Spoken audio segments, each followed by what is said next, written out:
Jordan's phone autocorrected "sure" into a ghost emoji.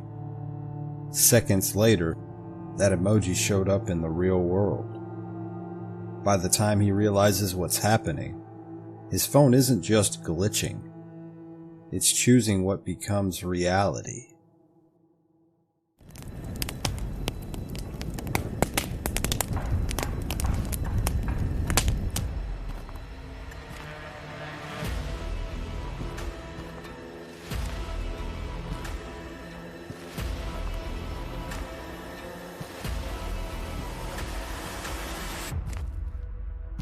Welcome to the Haunted Horror Half-hour horror stories that haunt your mind. Jordan had exactly 3 things left on his to-do list. Finish the history outline, text Mark, and not fall asleep before 10. He was failing at all 3. He slouched against his headboard, phone balanced on his knee, thumbs moving on autopilot. The outline sat untouched on his desk. His lamp cast a warm, lazy yellow circle across the ceiling. Outside, the neighborhood was quiet, the kind of quiet that only happens on school nights, when the whole world seems to agree to just stop. "You finished the reading?" Mark had sent 40 minutes ago. Jordan typed back, "Sure, mostly," which was a lie, but the comfortable kind. He hit send. His phone buzzed immediately. He looked down. Where the word "sure" should have been, there was a single emoji staring back at him. Jordan frowned. He deleted it. Typed the word again. Slower this time. S-U-R-E. Watched each letter appear. Hit send. He laughed, a short, confused sound, and screenshot it. "Bro, my phone is sending ghost emojis on its own," he typed, and sent the screenshot to Mark. "Lol, haunted," Mark replied. Then, a second later, "Get some sleep, man, you're losing it." Jordan set the phone face down on the nightstand, clicked off the lamp, and told himself it was a glitch, a software bug, probably an update that scrambled something in the autocorrect dictionary. He'd restart it in the morning. He was asleep within minutes. At 2 a.m., his eyes opened for no reason. The room was dark, still, exactly as he'd left it, but the door, which he'd always kept pulled shut, an old habit from childhood he'd never bothered to explain, was open. Not wide, just enough. A thin black gap where the hallway waited. Jordan sat up slowly.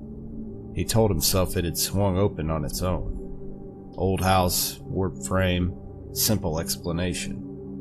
Then his phone screen lit up. No notification, no call, no alarm. Just the display, glowing white in the dark, with a single emoji centered on the screen like it had been placed there deliberately. Jordan stared at it for a long moment. The hallway beyond the door was completely silent. He threw back the covers, crossed the room, and reached for the handle to pull it shut. The cold hit him first, a breath of air against the back of his neck, from inside the room, not from the hallway, from behind him. He spun around. Nothing. Just his desk, his chair, his outline still untouched. Everything exactly where he'd left it. Except the window. The window was never open. The one with the broken latch he'd been meaning to tell his mom about for 6 months was wide open. Curtains drifting inward, slow and steady, like something had just come through and the air hadn't decided to settle yet.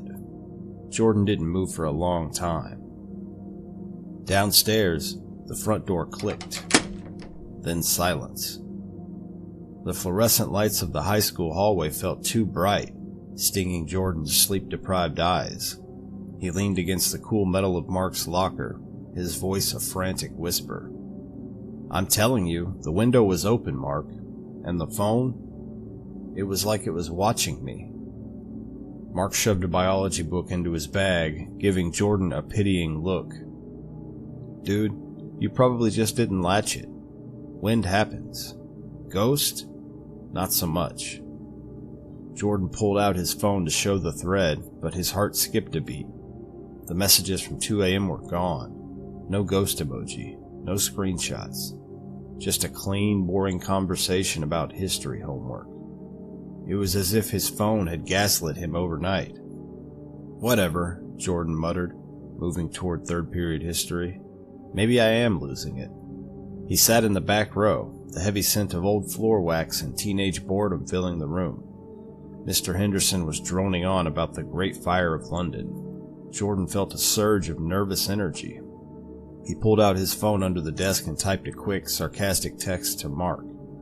This class is fire. He hit send. The text didn't appear. The screen flickered, and the word fire vanished, replaced by a single vibrating symbol. Jordan frowned, tapping the screen. It was frozen. Exactly 60 seconds later, a sharp hiss cut through the teacher's lecture. Jordan looked down. A thin wisp of gray smoke was curling out from the closed pages of his history textbook. Before he could even yelp, a jagged orange tongue of flame licked out from the spine. Within seconds, the book didn't just catch fire, it erupted. The heat hit Jordan's face like an oven door opening. The heavy paper ignited from the inside out, the center of the book glowing white hot while the edges turned to black ash in an instant. There was no smell of lighter fluid, just the terrifying unnatural roar of a miniature furnace on his desk. "Fire!" someone screamed. The room devolved into a chaotic blur of scraping chairs and shouting. The overhead sprinklers groaned, then hissed, drenching the class in a freezing chemical mist. As the fire alarm began its rhythmic, ear-piercing shriek, Jordan grabbed his phone from the puddling water on his desk. The screen was bone dry. The fire emoji was gone. In its place, a new symbol sat centered on the screen, blue and shimmering. A wave. Jordan looked toward the classroom door, his breath hitching. From the hallway, a sound like a distant freight train began to grow. Then came the rhythmic thud-thud-thud of pipes bursting in the walls. The bathroom doors at the end of the hall blew off their hinges as a wall of gray, pressurized water exploded outward, flooding the corridor ankle-deep in seconds. Jordan didn't wait for the teacher's instructions. He turned and ran. Jordan sat cross-legged on his bed, staring at the chaos he'd spread across the blanket like evidence from a crime scene. His phone lay in the center. Around it were screenshots, scribbled notes, and a sheet of loose notebook paper where he'd written the same phrase over and over again. 60 seconds. He had timed it. He kept replaying the moment in class in his head, the exact second the fire emoji appeared, the moment the book ignited, the alarm screaming overhead. He could still smell the burnt paper clinging to his hoodie. Jordan checked the stopwatch app again. The timeline lined up perfectly. Emoji appears. 60 seconds. Reality changes. Emoji disappears. His stomach twisted. He grabbed his phone and typed into a note. Ghost. Window open. Flame. Textbook fire. Wave. School flooding. He stared at the list, heart beating harder. This isn't possible, he muttered, but the proof sat right in front of him. Downstairs, cabinet doors slammed as his mom moved around the kitchen. The smell of reheated spaghetti drifted up the stairs, normal life continuing like nothing was wrong. Jordan grabbed his phone and hurried downstairs. "Mom," he said, breathless, "you need to see something." She turned from the counter, still holding a wooden spoon. "Jordan, the school called. They said you're suspended until they figure out what happened with the fire." "I didn't do it," he blurted. "That's the point. My phone did." He shoved the screen toward her. His mom squinted at the screen. There was nothing there. Just a normal home screen. Normal messages. No emojis, no notes, no glitches. She sighed the long, patient sigh of someone dealing with a stressed teenager. "Honey, you had a scary day. Phones glitch all the time. No, you don't understand." She handed the phone back gently. "Go upstairs, take a nap. We'll talk about it later." Jordan climbed the stairs slowly, dread pooling in his stomach. Back in his room, he locked the door. He needed to prove it. He opened the settings menu and tapped factory reset. If you're hacked, he whispered to the phone, this will wipe you. The reset screen appeared. Resetting device. 0%. He waited. 10 seconds. 20. The number never moved. The phone vibrated once. The screen went black. Jordan's reflection stared back at him for a split second. Then the home screen returned. Reset canceled. And in the middle of the display, floating alone on a blank white background, was a new emoji. A padlock. Jordan tapped the power button. Nothing happened. He held it down. Still nothing. Panic crept into his throat. He grabbed a paperclip from his desk and jammed it into the SIM card slot. The tray didn't budge. It felt fused shut. Locked. Like the phone itself had sealed. Jordan's hands began to shake. Then the screen changed again. A new text message appeared. Unknown sender. Except the number field wasn't a number at all. Just a solid black rectangle where the digits should be. The message arrived with a soft ping. Jordan opened it slowly. 3 words waited on the screen. You should have read the terms of service. Priya's bedroom looked more like a server room than a place to sleep. 3 monitors glowed in different shades of blue. A tangle of cables crawled across the carpet, and a disassembled PC tower lay open on her desk like a metal autopsy. Jordan stood in the doorway, clutching his phone. I need you to promise not to laugh, he said. Priya spun in her chair. Those are famous last words. He handed her the phone anyway. Something's wrong with it. Like, actually wrong. She flipped it over, checking for cracks. It turns on, it charges, it's not in a toilet. That already beats half the people who ask me for help. He told her everything in a rush. The ghost emoji, the fire, the flood, the reset that wouldn't happen, the text from a number that wasn't a number. As he talked, her smirk faded. You're serious, she said quietly. I watched a textbook explode, Jordan replied. Yes, I'm serious. Priya plugged the phone into her laptop. Code and diagnostics spilled down the center monitor. If it's malware, I'll see it, she muttered. Nobody's writing something this aggressive without leaving fingerprints. Jordan sat on the edge of her bed, eyes flickering between her screens and his reflection in the dark window. For a heartbeat, he saw something on the phone display that shouldn't be there. A tiny, pulsing dot in the corner, like a pixel-sized heartbeat. When he blinked, it was gone. Please tell me that's normal, he said. Relax, Priya murmured. Everything has a process. We just need to find the weird one and kill it. She clicked deeper into a hidden process list. Lines of system names scrolled by. Then her fingers stopped. There, she said. That's not standard. At the bottom of the list, a single entry pulsed faintly. Manifest.exe. Jordan leaned closer. That's a computer file. On a phone. It shouldn't even run here, Priya said. It's not using battery, not touching storage, not touching the network. It's like a ghost process. No logs, no permissions. She opened a terminal and typed a force quit command. Okay, weird file. Meet the off switch. She hit enter. Every screen in the room went black.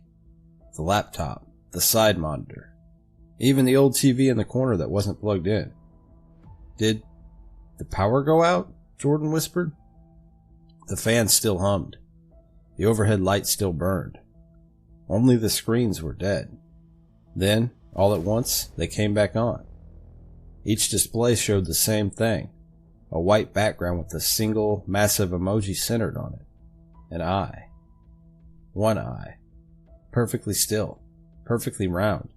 Somehow staring straight at them no matter where they moved. Jordan's mouth went dry. Tell me you did that. Priya swallowed. I really didn't. Behind them, the printer clicked on by itself. The tray rattled as it pulled in a blank sheet and spat it out, face down on the carpet. Neither of them moved. Finally, Jordan forced himself to bend and pick it up. The page showed a neat grid of tiny emojis, rows and columns filling the whole sheet. One of them was circled over and over in thick, jagged red ink, like someone had pressed the pen hard enough to almost tear the paper. A skull. At the bottom of the page, in small, clean type, a timestamp had been printed. 11:59 p.m. Tonight. On all three monitors, the eye blinked once, slow, deliberate, like it had just set an alarm. 11 hours and 42 minutes. Jordan had written it onto a sticky note and pressed it to the edge of Priya's monitor, right below the timestamp from the printed page. He needed to see it, needed to feel it shrinking. Priya had been typing without stopping for 20 minutes, her fingers moving in short, violent bursts across the keyboard.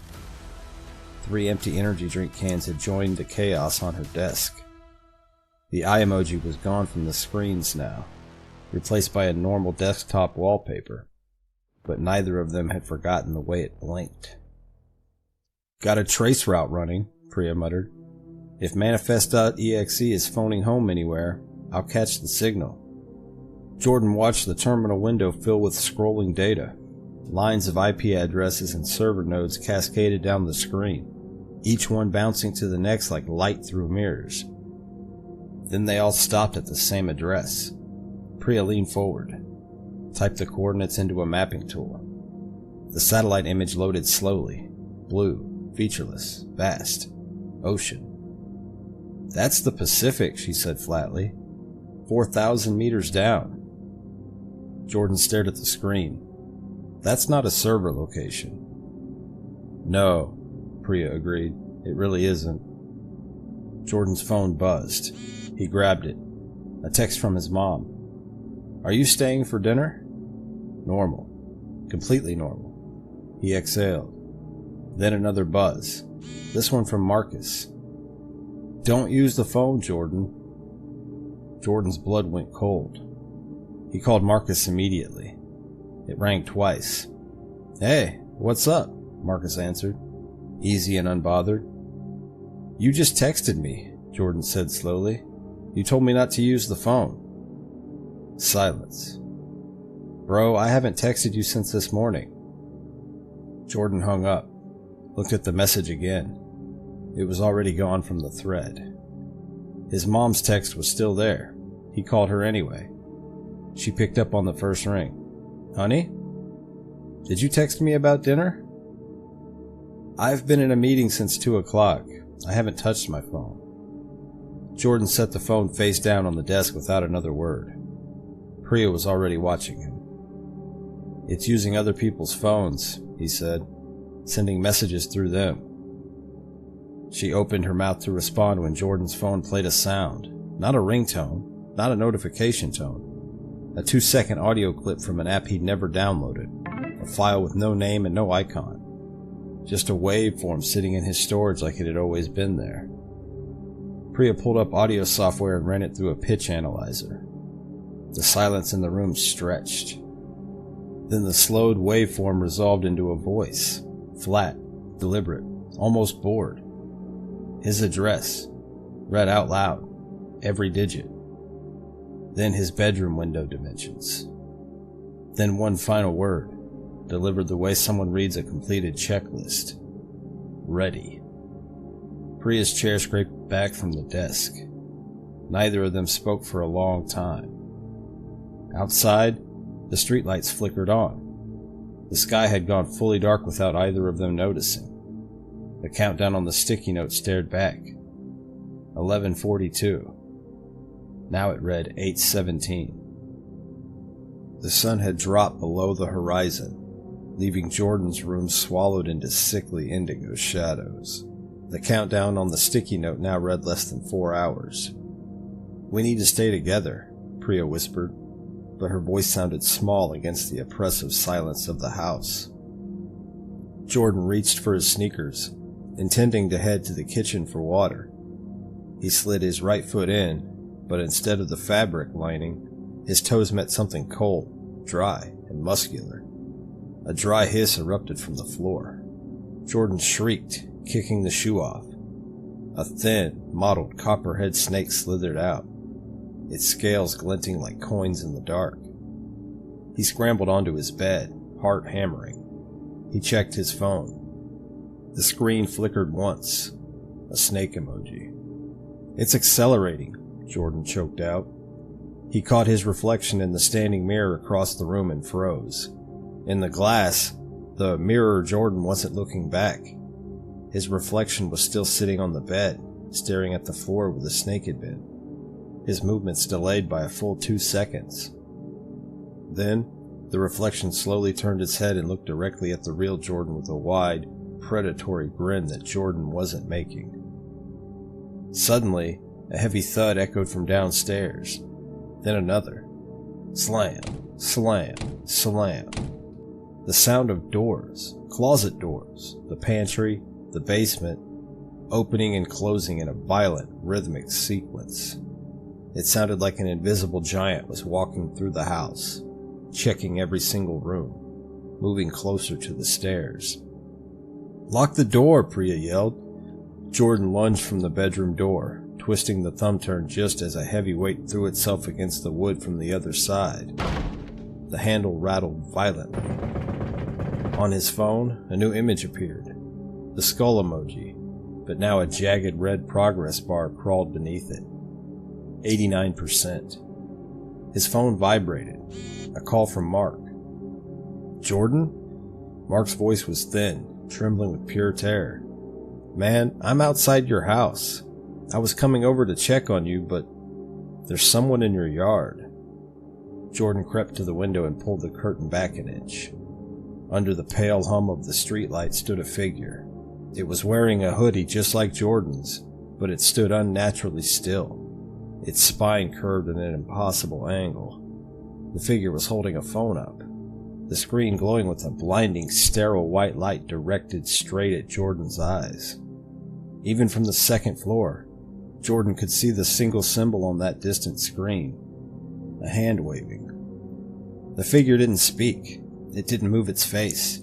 It simply raised a pale, stiff hand and waved, a slow, mechanical motion that matched the emoji perfectly.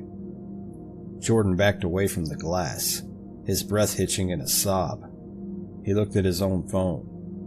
94%. The scratching started then, not on the door, but on the floorboards directly beneath his feet. Priya's room was silent except for the frantic tapping of her keyboard. Jordan paced behind her, arms wrapped around himself. Outside the window, the sky had turned dark purple with evening. Every shadow in the room felt deeper than it should have been. "How much time?" Jordan asked. Priya glanced at the clock in the corner of her screen. 2 hours, she said. Jordan's stomach twisted. The skull emoji on his phone still glowed faintly. The red progress bar beneath it crept forward another fraction. 92%. "Tell me you found something," he said. Priya didn't answer immediately. Her eyes were locked in on a new window of code scrolling slowly across her monitor. "I didn't find the source," she said quietly. "What do you mean?" "I found a log." Jordan stepped closer. The screen showed a long vertical list, each line stamped with a date and a device ID, hundreds of them. Priya scrolled upward. "User activity records," she said. "Every phone that's ever run this thing." Jordan leaned over her shoulder. Names appeared beside the entries. Tyler Green, 2021.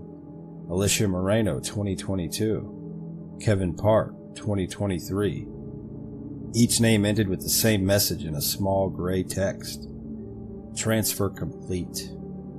Jordan felt a cold pressure in his chest. "Scroll," he whispered. Priya scrolled higher. The names continued for years. Dozens, hundreds, all ending the same way. Then she stopped. Near the top of the list was the most recent completed entry. Devin Marsh, 8 months ago. Jordan pulled out his phone and searched the name. A news article appeared almost instantly. His breath caught as he read aloud. Devin Marsh, 15, found unresponsive in his home last February. Cause of death listed as sudden cardiac arrest. Priya leaned closer. Any medical history?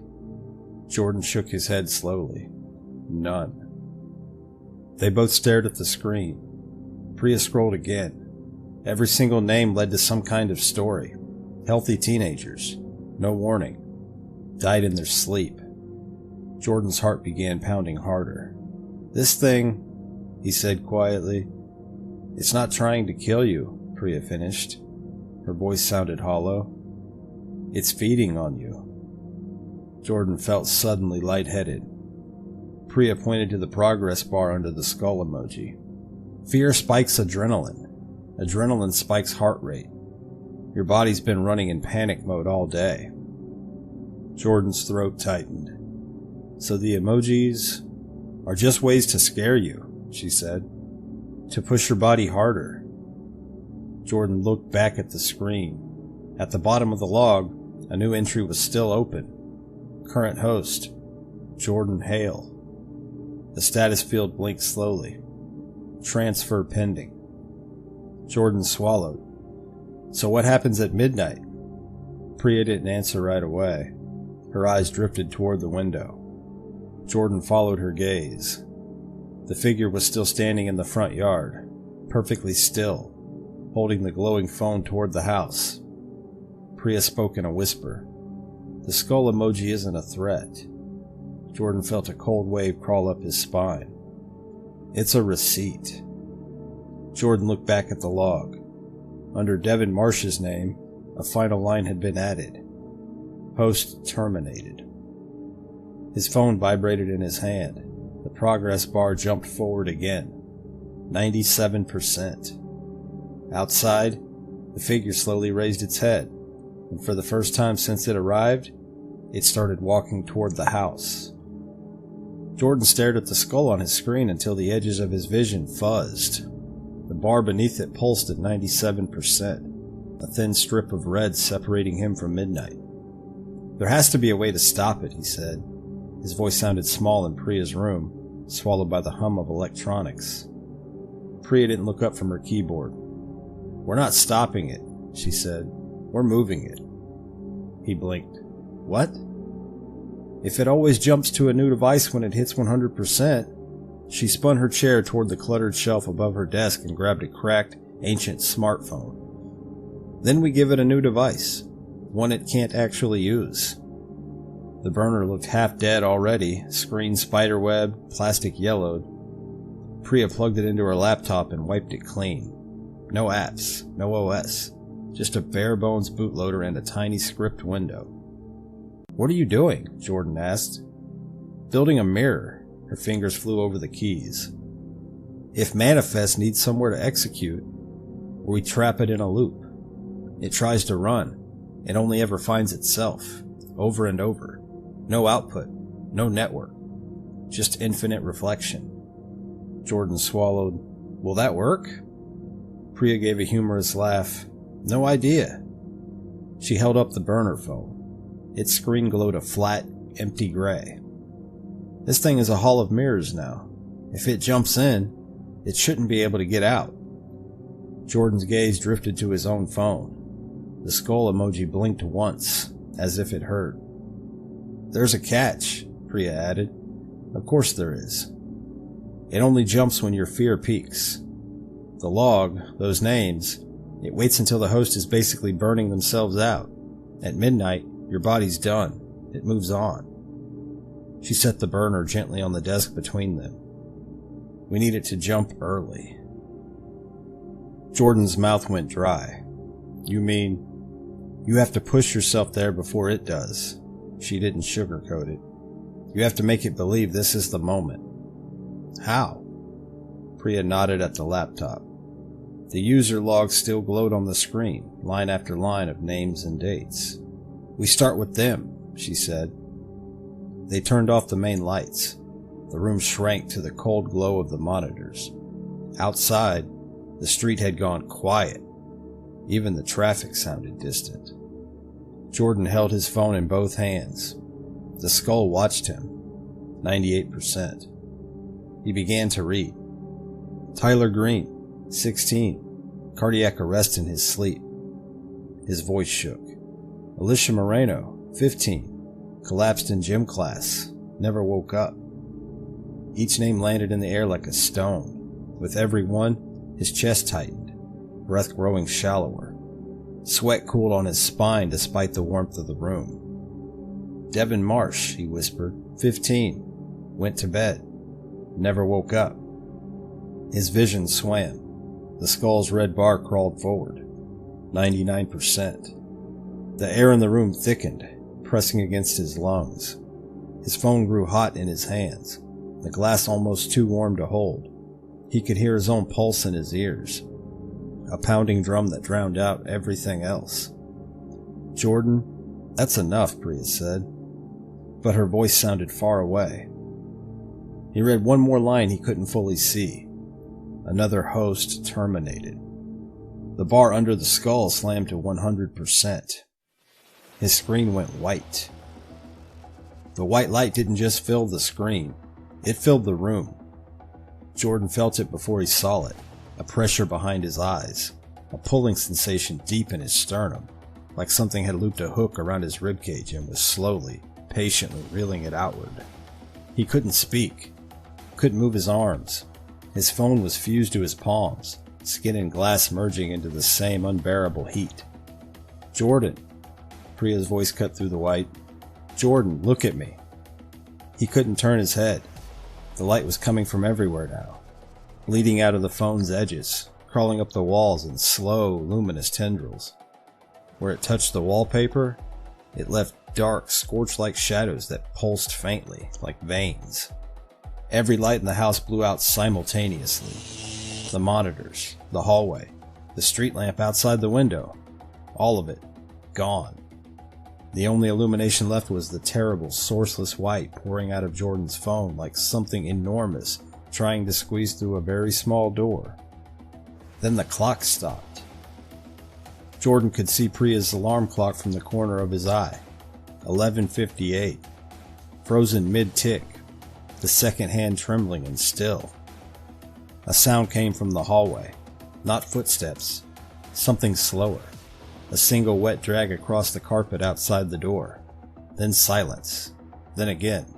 Closer. Then fingers appeared in the gap beneath the door. Long. Still. Pale as paper.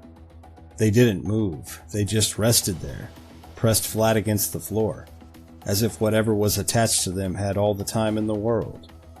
Now, Jordan managed. The words scraped out of his throat raw and ragged. Priya. Now. Priya shoved the burner phone toward his, hand shaking, holding it 6 inches away, the way you'd hold two magnets at opposing poles. The air between the devices crackled, a thin, shrieking arc of blue-white static electricity that neither of them touched and neither of them caused. The sound it made was wrong, too high, too deliberate. It hummed at a frequency that Jordan felt in his back teeth, in the roots of his molars, in the soft tissue behind his eyes. The burner phone heated instantly. Priya hissed and nearly dropped it. The pulling sensation in Jordan's chest became a tearing, not painful exactly, but wrong in a way that had no name, like something that had been living inside him for 18 hours was finally peeling itself free. The burner phone glowed red, then orange, then a white so complete it matched Jordan's screen exactly. Then, nothing. Both phones went dark at the same moment. Dead black, no glow, no warmth, no sound. The fingers beneath the door were gone. Priya exhaled, one long, shuddering breath, and lowered the burner to the desk with both hands. Jordan's phone screen blinked once, a single notification from a number with no digits. One emoji, a smiley face. Neither of them said anything for a long time. Outside, a street lamp flickered back on, then another, then the whole block, one by one, returning to ordinary light, as if the dark had simply lost interest. The sun rose over the suburbs with an aggressive, mocking cheerfulness. Jordan sat at the kitchen island, the smell of sizzling bacon and fresh coffee filling the air. His mom hummed a mindless tune, sliding a plate of eggs in front of him. To her, it was just Saturday. The electrical fire at school was a distant headache for the school board. The terror of the night before had been scrubbed clean from the world's memory. "Eat up, honey," she said, ruffling his hair. "You look like you didn't sleep a wink." Jordan forced a smile, his hand trembling as he reached for his fork. His new phone, a replacement bought an hour after the store opened, sat innocently next to his juice. It was sleek, factory fresh, and devoid of any ghost processes.